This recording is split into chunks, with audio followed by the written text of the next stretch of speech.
নমস্কার। এখন আপনারা যারা যুবসাথীর টাকা পাননি তারা এক্ষুনি ডিবিটি লিঙ্কটা করুন।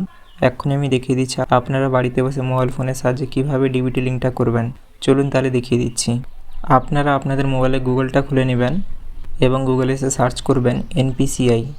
দিলে প্রথম যে সাইটটা আসবে ওখানটায় ক্লিক করবেন। দিলে আপনাদের কাছে এমনটা ইন্টারফেস চলে আসবে।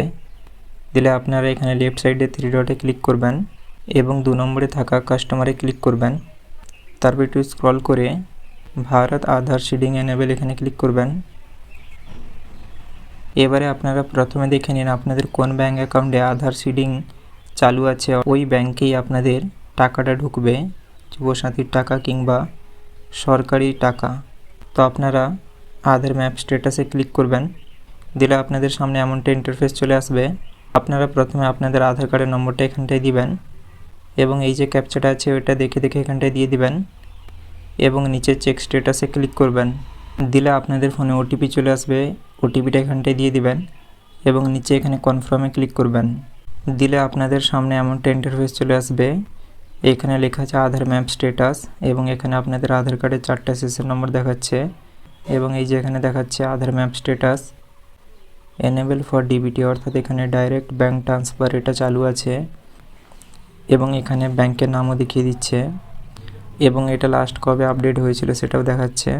তো আপনারা এমনভাবে খুব সহজেই দেখে নিতে পারেন। এবারে দেখিয়ে দিচ্ছি আপনারা লিঙ্কটা কেমনভাবে করবেন, এক ব্যাংক থেকে অন্য ব্যাংক, বা আপনাদের যদি লিঙ্ক যদি না থাকে নতুনভাবে লিঙ্কটা কেমনভাবে করবেন।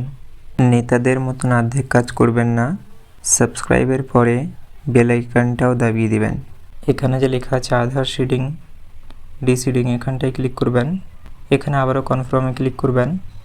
এই দেখুন এখানে লেখা চলে এসছে রিকোয়েস্ট আধার সিডিং ডিসিডিং। এখানে আপনারা আপনাদের আধার কার্ডের নম্বরটা দিয়ে দিবেন এবং এখানে দুটো অপশান চলে এসছে সিডিং এবং ডিসিডিং, অর্থাৎ সিডিং মানে হচ্ছে লিঙ্ক এবং ডিসিডিং মানে হচ্ছে আনলিঙ্ক। তো আপনারা এখানে সিডিংয়ে ক্লিক করবেন এবং এখান থেকে আপনারা ব্যাঙ্কটা সিলেক্ট করে নেবেন। এখানে অনেকগুলোই ব্যাঙ্ক আছে। ব্যাঙ্কটা সিলেক্ট করে নেওয়ার পরে এখানে সিডিং টাইপ চলে এসছে, এখানে 3টা অপশান দিয়েছে। প্রথমে আছে ফ্রেশ সিডিং, অর্থাৎ আপনার কোথাও কোনো সিডিং করা নেই, আপনি নতুনভাবে সিডিংটা করছেন। এই 2 নম্বরটা হচ্ছে same bank with another account, অর্থাৎ ধরুন আপনার SBI অ্যাকাউন্ট খোলা আছে, একটা ধরুন বাড়ির কাছে এবং একটা ধরুন দূরের শাখাতে। এই অবস্থায় আপনি মুভমেন্টটা করছেন ধরুন কাছেরটা থেকে দূরেরটাতে কিংবা দূরেরটা থেকে কাছেরটাতে। তো এই ক্ষেত্রে তো এটা আমি উদাহরণ দিয়ে বলছি, আপনাদের যার যেটা হবে আপনারা ওটা বুঝে নেবেন। এবং শেষেরটা হচ্ছে from one bank to another bank, অর্থাৎ এক ব্যাঙ্ক থেকে অন্য ব্যাঙ্কে।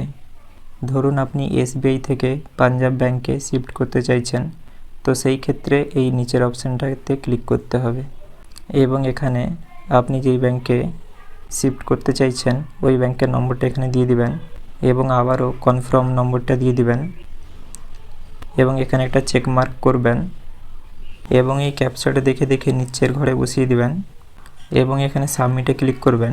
সাবমিট করে দেওয়ার পরে আবারও আপনাদের কাছে একটা ওটিপি চলে আসবে এবং ওখানে ওটিপিটা দিয়ে দিবেন। দিলেই আপনাদের কাজটা কমপ্লিট হয়ে যাবে এবং আপনাদের এক ব্যাঙ্ক থেকে আরেক ব্যাঙ্কে ডিবিটি লিঙ্কটা হয়ে যাবে। আশা করি আপনারা সকল কিছু বুঝতে পেরেছেন। এখানে একটা কথা বলে দিই, আপনারা অনেকেই বলেন যে আমার সব ব্যাঙ্কেই আধার লিঙ্ক আছে, তো আমি এটা কেন করবো বা এটা আমি কিছু বুঝতে পারছি না। তো সেক্ষেত্রে আমি বলে দিই ডিবিটি লিঙ্ক মানে হচ্ছে ডাইরেক্ট ব্যাঙ্ক ট্রান্সফার। তো আপনার নামে 10টা ব্যাঙ্ক অ্যাকাউন্ট খোলা থাকতেই পারে, কিন্তু তার মধ্যে যে কোনো একটাতেই ডিবিটি লিঙ্ক থাকে। আশা করি আপনারা বুঝতে পারছেন, যাতে আপনার আধার কার্ডের মাধ্যমে টাকা পাঠালে যে কোনো একটা ব্যাঙ্কেতেই টাকাটা ঢোকে, তাই জন্য এই সিস্টেমটা করা থাকে। এমনভাবে আপনারা বাড়িতে বসে খুব সহজেই করতে পারেন।